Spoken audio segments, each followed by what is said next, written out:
There can be no stable and enduring peace without the participation of the People's Republic of China and its 750 million people.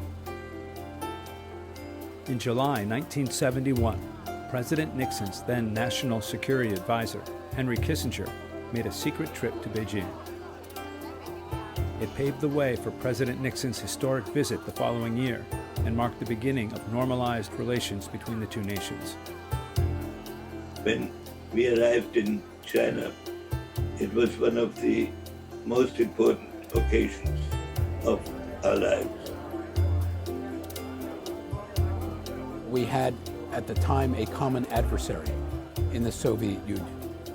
The United States wanted to leverage an opening to China of some sort, not knowing where it would head, quite frankly. President Nixon, who really thought strategically about global affairs, did believe that China had to be brought into the world of nations again and not be isolated. It was too important a power, too large of a power.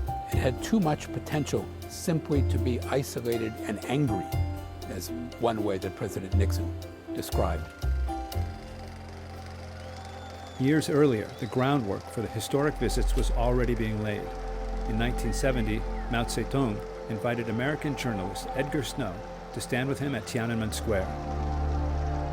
A picture of them was published in the People's Daily. It was a message that Nixon was welcome in Beijing. In April 1971, the American table tennis team, which was competing in the World Championship in Japan, was invited to China. They became the first American delegation to set foot in China since 1949. 周恩来总理在会见美国乒乓球代表团的时候说你们的来访打开了中美两国人民友好往来的大门，这个就后来称为乒乓外交。 Kissinger's trip was a few months later, in July of 1971. While in Pakistan, Kissinger pretended to fall ill and leave early from a state dinner. It was his cover to secretly board a plane to China. In Beijing, Kissinger met with Premier Zhou Enlai. When it came to Taiwan, the U.S. recognition of a one-China policy was crucial for the talks to move forward. These meetings laid the framework for what would become the Shanghai Communique, signed during Nixon's trip in '72. 上海公报对最大的好处，也就讲我们是美方说明台湾海峡两边所有的中国人都认为只有一个中国，台湾是中国的一部分。 I recall that at the beginning, the American side, Dr. Kissinger, provided their draft, which was basically a hazy idea of what both sides agreed to, and it avoided some important issues like the Taiwan issue.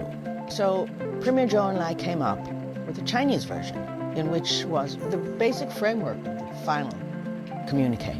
The framework was that each side would first mention their own positions, which were very vastly different, and then go on to say what they had in common.